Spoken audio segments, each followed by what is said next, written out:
몇 년 전에 토조 목사님이 쓴 예배인가 쇼인가라는 제목의 번역서가 출간되었습니다.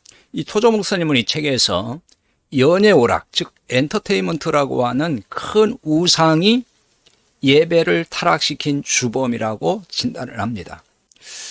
이 토조 목사님이 미국 시카고에서 1928년에서 1959년까지 목회했던 점을 감안하면요, 21세기 교회 문제를 이미 오래전에 내다보고 외친 영적 선각자가 아닐 수 없습니다.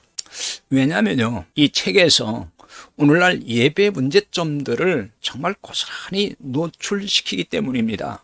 특히 변질되어가는 작금의 한국교회 예배를 고발하는 것 같아 정말 가슴을 철렁이게 만들지요.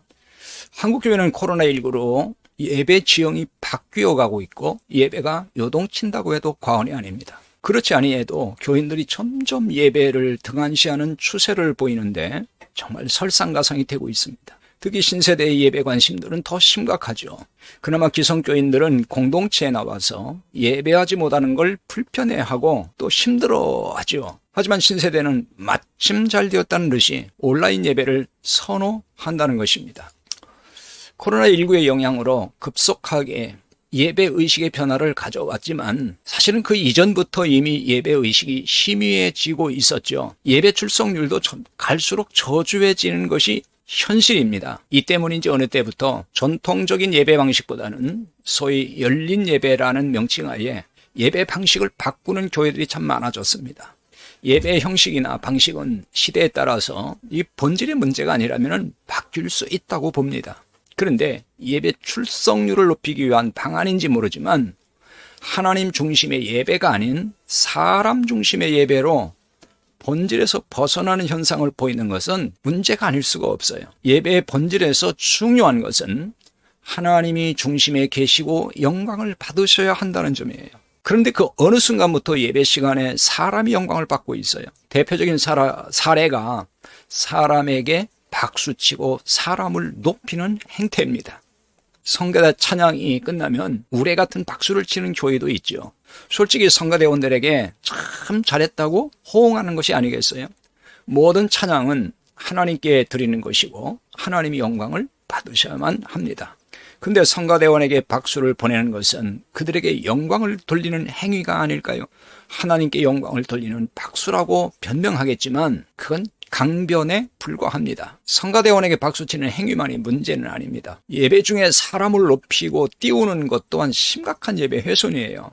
교회를 위해서 공로가 있는 특정인이나 또 축하받을 좋은 일이 있는 교인을 일어서게 해서 박수를 쳐주고 높여주는 것을 예배 중에 한다면요, 이거 예배의 본질을 흐리는 겁니다. 저는 어느 초대형 교회 예배 실황을 TV에서 보던 중에 담임 목사를 찬양하는 걸 보고 정말 기겁한 적이 있어요. 이런 현상들은 하나님 중심의 예배가 아니라는 걸 드러내고 있어요. 공연장이나 기념회, 축하 모임 등에서나 자주 볼 수 있는 광경인 것입니다. 이뿐 아니라 기도를 통해서도 사람을 높이고 있습니다. 예배 중 기도는 중요한 순서입니다. 그런데 기도 중에 우리 목사님, 장로님, 성도님 하면서 기도를 드리는 것은 하나님보다 사람을 더 의식하는 것이 아닐까요? 기도는 하나님께 하는 것이지 사람에게 하는 것이 아니라는 것쯤은 삼척동자도 아는 사실이에요. 그렇다면 하나님 앞에서 사람을 높이는 임자를 붙이는 것은 삼가해야 합니다. 어르신 앞에서 나이 어린 사람을 높이며 말하는 것은 예법이 아니듯이 말입니다. 지존하신 하나님 앞에서 사람을 높이며 기도하는 것은 더더군다나 아닌 것이죠. 예배 중에는 오로지 하나님께만 집중하여 하나님만이 영광을 받으시도록 해야 합니다.